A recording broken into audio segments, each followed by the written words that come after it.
Stop! If you tried to watch the previous episode in this series, the American classic Rand Paul's Baby Blues, and it looked super short and super messed up, that's because it was. So if you want any of the following to make sense, you're going to want to go back and watch that now, uploaded correctly in all of its glory. Don't worry, we'll wait. Alright, and now on to the next. I'm glad that he made it to the next round of the debates. Oh, that's right, I almost forgot. I still don't know who won the vote last night. I was a little surprised to realize just how curious I was about the answer. Let's see, Jeb, obviously, Marco, Rand, and Chris, no surprises there, and then Ben, John, Carly, and Ted. That's only 8. Weren't there supposed to be 9? Megan glanced away and grumbled something under her breath. I couldn't make it out, but I was pretty sure that most of the words were 4 letters long. Ah, gotcha. I'm sorry. No, it's fine. He'll be booted during the next round, I'm sure. He can fool people for a while when all he has to do is shout over everyone else and say 1 or 2 sentences at a time. But when he's in a smaller crowd and has to flesh out his positions, actually debate for once, people will see him for the fraud he is. I had been able to restrain myself earlier, but now my curiosity got the better of me. Why do you hate him so much? Was it a bad breakup? Wait, you think he and I actually... No, God no, definitely not. I don't think he even knows who I am. Oh, I'm so sorry, I shouldn't have... I don't know why, but I assumed... Oh, I'm an idiot, I'm sorry. My cheeks were burning with embarrassment. Why had I said that out loud? Megan sighed with resignation. It's okay, but you couldn't be more wrong, America. So if it's not that, who is it? It's not really him so much... It's more what he represents.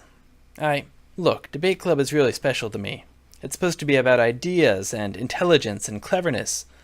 But Donald's making this year into a popularity contest. Megan lifted her eyes and looked at me intensely. I'm a third year, America. I graduate from the academy in June. This is my last chance to experience the debates as a student. I was so happy when I learned that I was going to be a moderator. This was supposed to be my year, damn it.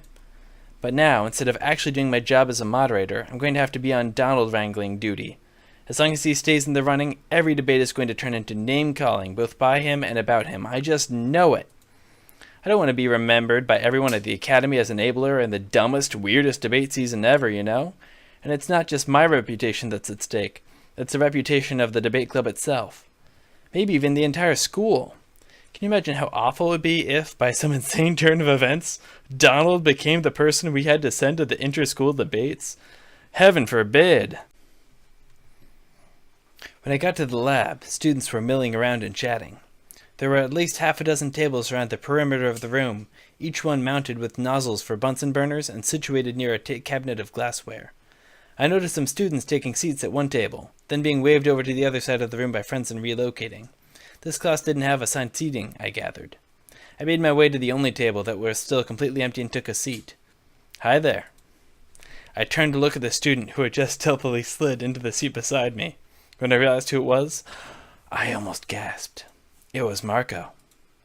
He looked even more handsome up close than he had from the audience of the auditorium or across the line of Sunshine Dorm.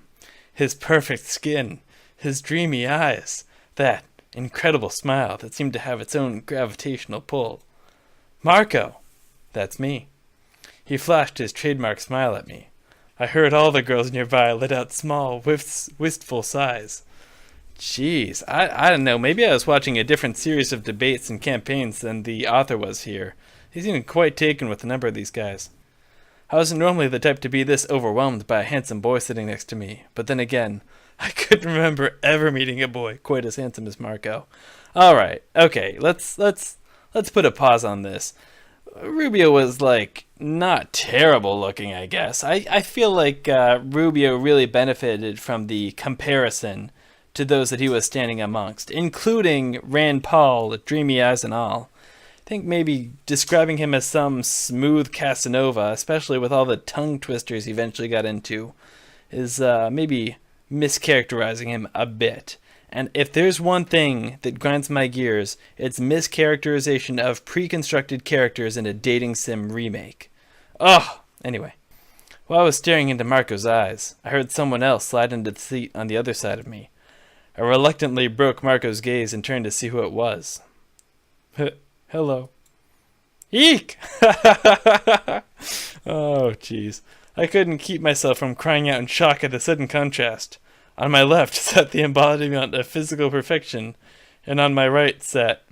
I'm Ted. Can I sit here? I guess so. It's America. I'm America. It's nice to meet you, Ted. Ted nodded. Then he leaned forward to look past me and waved. Hi, Marco. Marco didn't return his greeting. Instead, he just scoffed in apparent disgust. All the warmth that I had previously felt emanating from Marco seemed suddenly evaporated in the presence of his bejeweled foil. Whoa, bejeweled. Bejeweled foil. Definitely not bejeweled. So, America, you're the new girl, huh? That's exciting. Is it? Ted nodded, breathing heavily and loudly. I forced back a shudder. Okay, so now I see what all the lead up to Marco being so hot was in regards to.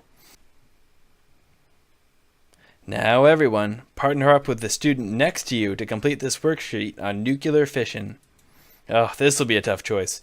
I quickly glanced to my left and then to my right. Ted, Marco, and I were the only three at our table. What do you say, America? Want to partner with good old Ted? Before I could answer, Marco jumped in. Or she could be my partner instead. I think we'd make a great team, America. Yeah, I'm gonna go with Marco on this one. Yeah, I think so too, Marco. Let's do it. Marco flashed a dazzling, toothy smile at me and then turned to Ted. Sorry, pal. Good luck finding someone who's willing to put up with you.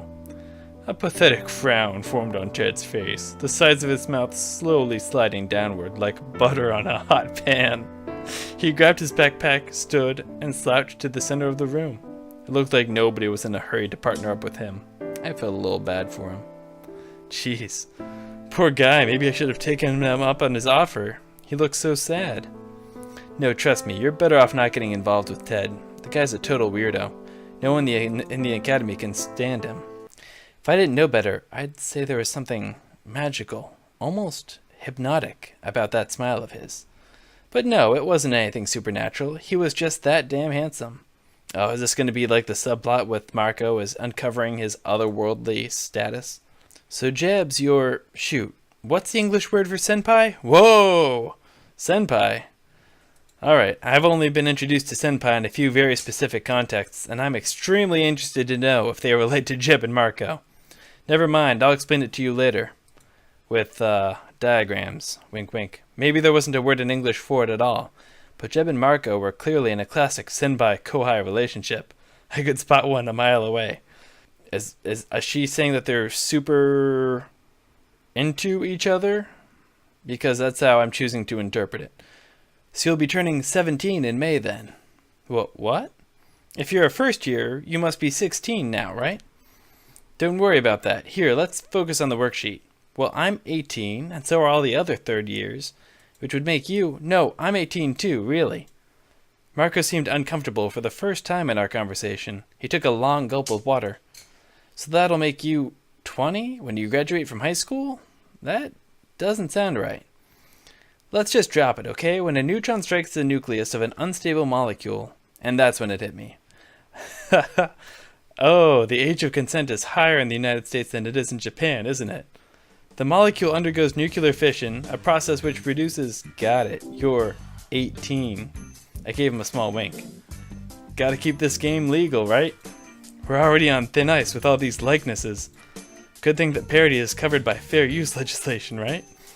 Okay, first of all, this is a lot more fourth wall breaking than I expected it to get. Quite meta. Second of all, does this game have scenes that would require all the participants to be older than 18? That's just a lot more realistic of a dating simulator than I was interested in ever seeing Ted Cruz be a part of. I shudder to think what artists for this game might have had to bring themselves to draw. Okay. Marco was frantically filling out the entire worksheet himself, trying to avoid eye contact with me. Just as planned. But as I continued to watch him, I started to feel a little guilty. His brow was covered in sweat, and he looked genuinely uncomfortable. I felt like I was getting a window of insight into Marco's personality. It seemed to me that like he was on his game. He was unflappable and apparently perfect.